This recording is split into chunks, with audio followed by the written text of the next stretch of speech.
പാലക്കാട് നഗരസഭയിൽ യുഡിഎഫുമായി ചേർന്ന് ഭരിക്കുമോ എന്ന കാര്യത്തിൽ ഇടതുപക്ഷ ജനാധിപത്യ മുന്നണി ഇപ്പോൾ തീരുമാനമെടുത്തിട്ടില്ലെന്ന് സിപിഐഎം പാലക്കാട് ജില്ലാ സെക്രട്ടറി എൻ സുരേഷ് ബാബു. നേതൃത്വവുമായി ചർച്ച ചെയ്തേ കാര്യങ്ങൾ തീരുമാനിക്കൂ എന്നും എൻ സുരേഷ് ബാബു പറഞ്ഞു.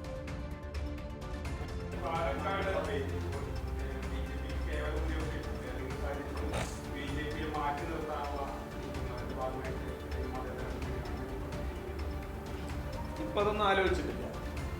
ഇപ്പം അങ്ങനെ ആലോചിച്ചിട്ടില്ല. അത്തരം കാര്യങ്ങളൊന്നും ഇപ്പം ഞങ്ങൾ പാർട്ടിയുടെ ജില്ലാ നേതൃത്വം ഒന്ന് ചർച്ച ചെയ്ത് പരിശോധിച്ചിട്ട് വേണം അത്തരം കാര്യങ്ങളെല്ലാം ഒരു നിലപാട് സ്വീകരിക്കാൻ. അപ്പോൾ അതിന് ശേഷമേ എനിക്ക് പറയാൻ സാധിക്കുള്ളൂ. ഏതായാലും ഞാൻ തെരഞ്ഞെടുപ്പിന് മുമ്പായിട്ടൊരു കാര്യം നിങ്ങളോട് പറഞ്ഞിരുന്നു. BJPയെ നഗരസഭാ ഭരണത്തിൽ നിന്ന് പുറത്താക്കാൻ സാധിക്കും എന്നുള്ളത്.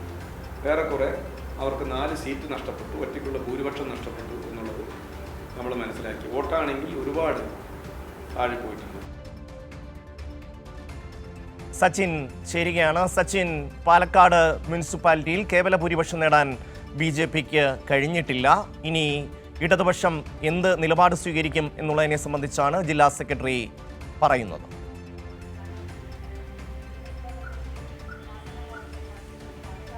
ഷമി, പാലക്കാട് നഗരസഭയെ സംബന്ധിച്ചിടത്തോളം വലിയ തിരിച്ചടിയാണ് BJPക്ക് ഉണ്ടായിട്ടുള്ളത്. കാരണം കഴിഞ്ഞ നഗരസഭാ തെരഞ്ഞെടുപ്പിലടക്കം BJPക്ക് ഭരിക്കാനുള്ള കേവല ഭൂരിപക്ഷം ഉണ്ടായിരുന്നു. എന്നാൽ ഇത്തവണ 25 സീറ്റ് മാത്രമാണ് പാലക്കാട് നഗരസഭയിൽ BJPക്ക് ലഭിച്ചിട്ടുള്ളൂ. 53 വാർഡുകളാണ് പാലക്കാട് നഗരസഭയിൽ ഉള്ളത്. എന്നാൽ കേവല ഭൂരിപക്ഷം BJPക്ക് ലഭിച്ചിട്ടില്ല. അതിനാൽ തന്നെ പ്രതിപക്ഷത്ത്, അതായത് കോൺഗ്രസിനും LDFനും കൂടി 28ഓളം സീറ്റുകൾ നിലവിലുണ്ട്. മാത്രമല്ല ഒരു സ്വതന്ത്രനും വിജയിച്ചിട്ടുണ്ട്. അതിനാൽ തന്നെ വലിയ രീതിയിലുള്ള രാഷ്ട്രീയ ചർച്ചകൾ ഇപ്പോൾ ഉടലെടുത്തിരിക്കുന്നത് മതേതര ജനാധിപത്യ മുന്നണി പാലക്കാട് വർഗീയ ശക്തിയായ BJPയെ ഭരണത്തിൽ നിന്നും വീഴ്ത്താൻ വേണ്ടി ഒന്നിക്കുമോ എന്ന കാര്യമാണ്. എന്നാൽ അതിൽ ആദ്യഘട്ടത്തിൽ കോൺഗ്രസ് തന്നെ ചർച്ചകൾക്ക് തുടക്കമിട്ടിരുന്നു. എന്നാൽ ഇപ്പോൾ CPIM ജില്ലാ സെക്രട്ടറി എൻ സുരേഷ് ബാബു തന്നെ കൃത്യമായ രീതിയിൽ ആ നയങ്ങൾ വ്യക്തമാക്കിയിട്ടുണ്ട്. പ്രധാനമായും സംസ്ഥാന നേതൃത്വം, അതേപോലെ തന്നെ ഇടതുപക്ഷ ജനാധിപത്യ മുന്നണി നേതൃത്വം തുടങ്ങിയവരെല്ലാം ആലോചിച്ച് ചർച്ച ചെയ്തതിന് ശേഷം മാത്രമേ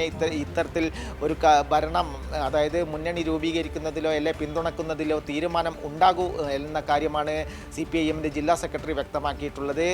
BJPയെ താഴെ ഇറക്കാൻ വേണ്ടി ഇപ്പോൾ നിലവിൽ അത്തരത്തിലുള്ളൊരു ചർച്ചകൾ ആരംഭിച്ചിട്ടില്ല. എന്നാൽ വർഗീയ ശക്തികൾക്കെതിരെ എപ്പോഴും ഇടതുപക്ഷം നിലനിൽക്കും എന്ന കാര്യവും ജില്ലാ സെക്രട്ടറി വ്യക്തമാക്കിയിട്ടുണ്ട്. ഇതിലൊക്കെ കൃത്യമായ കൂടിയാലോചനകൾക്ക് ശേഷം മാത്രമാണ് തീരുമാനം ഉണ്ടാകുകയുള്ളൂ എന്ന കാര്യമാണ് CPIM ജില്ലാ സെക്രട്ടറി വ്യക്തമാക്കിയിട്ടുള്ളത്. പാലക്കാട് ജില്ലയിൽ തന്നെ ഇടതുപക്ഷത്തിന് കൃത്യമായ മേൽക്കോയ്മ ഉണ്ടാക്കിയെടുക്കാൻ വേണ്ടി സാധിച്ചിട്ടുണ്ട്. കഴിഞ്ഞ തവണത്തെ അത്രത്തോളം മികച്ച പ്രകടനം കാഴ്ചവെച്ചിട്ടില്ലെങ്കിലും വോട്ടിൻ്റെ അടിത്തറ കണക്കുകൾ വെച്ചുകൊണ്ടാണ് CPIMന്റെ ജില്ലാ സെക്രട്ടറി പത്രസമ്മേളനം നടത്തിയത്. വോട്ടിൻ്റെ കണക്കുകൾ പരിശോധിക്കുമ്പോൾ നിലവിൽ ഇടതുപക്ഷത്തിന് വലിയ രീതിയിലുള്ള ഒരു ചോർച്ചയും പാലക്കാട് ജില്ലയിൽ ഉണ്ടായിട്ടില്ല എന്ന് തന്നെയാണ് CPIM ജില്ലാ സെക്രട്ടറി കണക്കുകൾ നിരത്തിക്കൊണ്ട് വ്യക്തമാക്കിയിട്ടുള്ളത്. പാലക്കാട് ജില്ലയിലെ 2 നഗരസഭകൾ നഷ്ടപ്പെട്ടിട്ടുണ്ടെങ്കിൽ പോലും മറ്റ് നഗരസഭകളിൽ സീറ്റ് വർദ്ധിപ്പിക്കാൻ വേണ്ടി LDFന് സാധിച്ചിട്ടുണ്ട്. പാലക്കാട് നഗരസഭയിലടക്കം മികച്ച മുന്നേറ്റമാണ് LDFന് ഉണ്ടാക്കാൻ വേണ്ടി സാധിച്ചിട്ടുള്ളത് എന്നും ജില്ലാ സെക്രട്ടറി വ്യക്തമാക്കിയിട്ടുണ്ട്. പാലക്കാട് നഗരസഭയിൽ കഴിഞ്ഞ തവണത്തേക്കാൾ 2 സീറ്റ് വർദ്ധിപ്പിച്ചു. അതുപോലെ തന്നെ 9ഓളം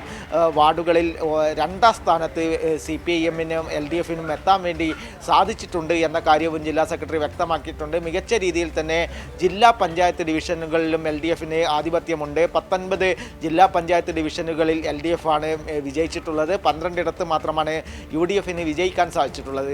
18ഓളം പഞ്ചായത്തുകൾ LDFന് നഷ്ടപ്പെട്ടിട്ടുണ്ടെങ്കിൽ പോലും UDFിൽ നിന്നും 9ഓളം പഞ്ചായത്തുകൾ പിടിച്ചെടുക്കാൻ വേണ്ടി സാധിച്ചിട്ടുണ്ട് എന്നും കണക്കുകൾ നിർത്തിക്കൊണ്ട് എൻ സുരേഷ് ബാബു വാർത്താ സമ്മേളനത്തിൽ പറഞ്ഞിട്ടുണ്ട്. അതിൽ പ്രധാനമായും പാലക്കാട് നഗരസഭയുടെ കാര്യം തന്നെയാണ്. എന്നാൽ നഗരസഭയുടെ ഭരണവുമായി ബന്ധപ്പെട്ടുകൊണ്ടുള്ള കാര്യത്തിൽ യാതൊരുവിധ ചർച്ചകളും LDF ആരംഭിച്ചിട്ടില്ല എന്ന് തന്നെയാണ് CPIM ജില്ലാ സെക്രട്ടറി വ്യക്തമാക്കിയിട്ടുള്ളത്. ഷമ്മി.